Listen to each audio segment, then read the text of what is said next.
வணக்கம்ப்பா. உடம்புல ரத்த விருத்தி நல்லா இருக்கணும்னா தினமும் ஒரு மாதுளை சாப்பிட்லாம். அப்புறம் இந்த எள்ளு, வெள்ளை எள்ளு, கருப்பு எள்ளு இருக்கு இல்லையா, அதில் இரும்பு சத்து இருக்குது, கால்சியம் சத்து இருக்குது. அதையும் தினம் ஒரு ஸ்பூன் அளவு நைட்டில் ஊற வச்சு காலையில் அதை மென்று சாப்பிட்லாம். இல்லாட்டி எள்ளு உருண்டை, எள்ளு மிட்டாய் இப்படி சாப்பிட்லாம்.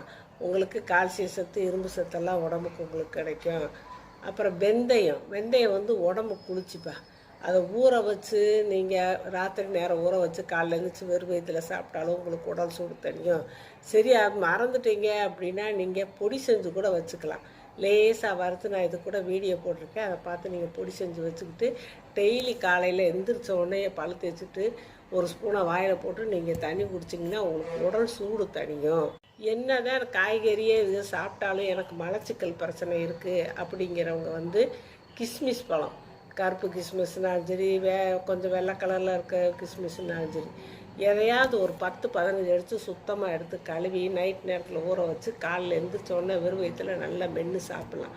அப்படி சாப்பிட்டா உங்களுக்கு அந்த மலச்சிக்கல் பிரச்சனையும் தீரும். அப்புறம் ரத்தமும் நல்லா ஊறும்.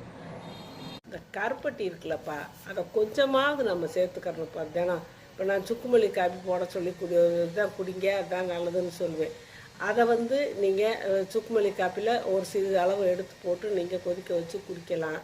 அப்படி இல்லாட்டி இந்த வேர்க்கடலை சாப்பிடும்போது கூட கொஞ்சம் அந்த கருப்பட்டியை ஒரு துண்டு எடுத்து வச்சு நல்லா மென்று சாப்பிட்லாம். இல்லை உங்களுக்கு வயிறு சரியில்லாமல் இருக்குது அப்படிங்கும்போது ஓமத்தை ஒரு 1/2 ஸ்பூன் எடுத்து நல்லா நசுக்கிட்டு அந்த கருப்பட்டியும் சேர்த்து வச்சு எந்த வழியிலையாவது தினம் இவ்வளோ கருப்பட்டி சேர்த்து நீங்கள் சாப்பிட்டீங்கன்னா உங்களுக்கு வந்து இந்த நோய் எதிர்ப்பு சக்தி கிடைக்கும். நோய் எதிர்ப்பு சக்திக்கும் உடம்பு பலமாக இருக்கும்.